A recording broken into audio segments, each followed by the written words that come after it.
ખૂબ ખૂબ આભાર મનોજભાઈ. હવે આના પછી આપણા ગુજરાતમાં જેમને પાડવા માટે ભારતીય જનતા પાર્ટીએ કાવતરા કરવા પડે અને તો પણ ડર્યા વગર જેલમાં નાખે તો પણ આ ગુજરાતના પરિવર્તન માટે અને લોકો માટે, ખેડૂતો માટે, વિદ્યાર્થીઓ માટે અને જે ગુજરાતમાં 35 વર્ષથી ભ્રષ્ટાચાર છે ઉજાગર કરવા માટે ભારતીય જનતા પાર્ટી સામે ડર્યા વગર જે લડત લડે છે એવા ધારાસભ્ય અને આપણા માર્ગદર્શક ધારાસભ્ય શ્રી ચેતરભાઈ વસાવા આપણને સંબોધન કરશે.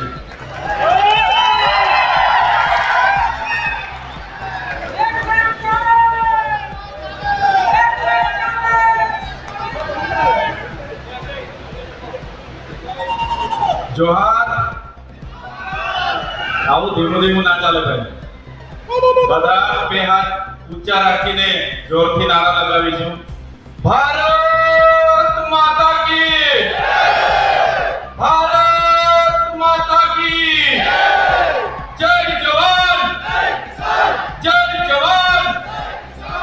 ધન્યવાદ. દક્ષિણ ઝોનના ક્ષેત્રીય કાર્યકર્તા સંમેલનમાં મારા સાથી ધારાસભ્ય ગોપાલભાઈ ઇટાલિયા, આમ આદમી પાર્ટી ગુજરાતના મહામંત્રી મનોજભાઈ સોરઠિયા, યુવા અધ્યક્ષ ગિજરાજભાઈ સોલંકી, યુવા નેતા યુવરાજભાઈ અને મંચસ્થ તમામ મારા ક્રાંતિકારી સાથીઓ અને જુદા જુદા વિસ્તારમાંથી ગરમીના દિવસ હોવા છતાં મોટી સંખ્યામાં અહીંયા ઉપસ્થિત થયેલા વડીલો, યુવાનો, માતૃશક્તિ, તમામ મીડિયાના મિત્રો, પોલીસ અધિકારીઓ બધાને ચૈતર વસાવાના જોહાર વંદન કરું છું. મુલગુલાલ જિંદાબાદ કરું છું. સાથીઓ, હમણાં ગુજરાત વિધાનસભાનું બજેટ સત્ર ચાલે છે.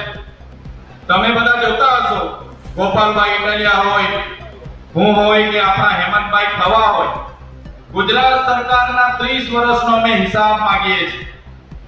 ગુજરાત સરકારે ચાલુ નાણાકીય બજેટ 4,08,53,000 કરોડ 4,08,53 કરોડનું જાહેર કર્યું.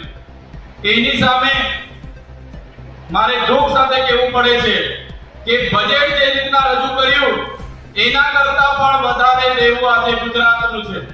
આજે ગુજરાતમાં એક નાનું બાળક જન્મે છે, એ પણ દેવા સાથે જન્મે છે.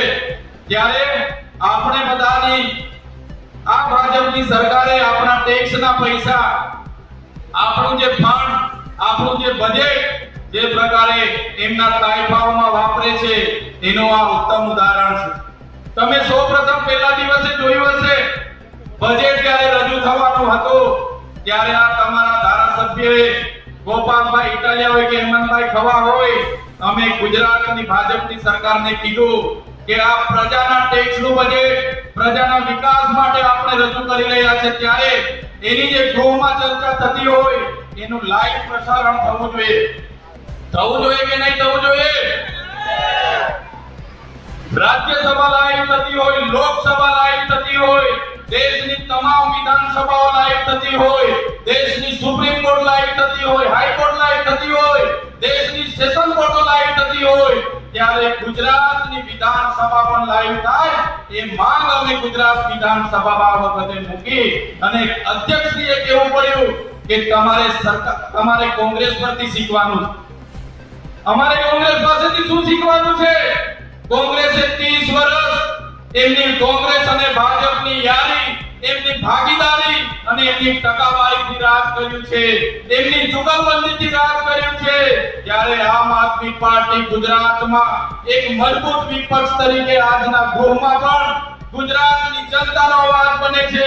તમે બજેટના સેશનમાં જોયું હશે, અમે ગુજરાતની સરકારને કીધું કે આ બજેટના સેશનમાં ગુજરાતના ખેડૂતોને દિવસે 24 કલાકની વીજળી આપો, અમારા ખેડૂતનું દેવું માફ કરો.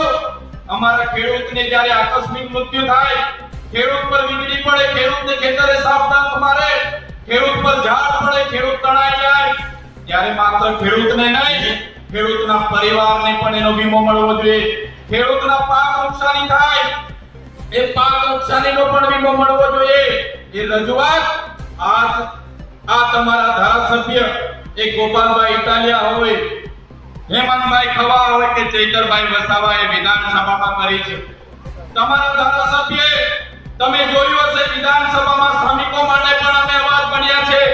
અમે ગુજરાતની સરકારને કીધું, એ ચાહે ભરૂચ હોય, ઝઘડિયા હોય, સચિન હોય, એ ચાહે વાલિયા હોય કે વાપીની જીઆઈડીસી હોય, તમામ જીઆઈડીસીઓમાં કામ કરતા કામદારોને એમની દર વર્ષે પગારમાં ઇન્ક્રીમેન્ટ મળવો જોઈએ, એમને બોનસ મળવી જોઈએ, એમને એસઆઈ મળવો જોઈએ, એમને ગ્રેચ્યુટી મળવી જોઈએ અને પીએફ પણ એમને 12% મળવું જોઈએ. આ વાત અમે ગુજરાત સરકારમાં બજેટના સત્ર દરમિયાન કરી છે, તમે બધાએ જોયું હશે.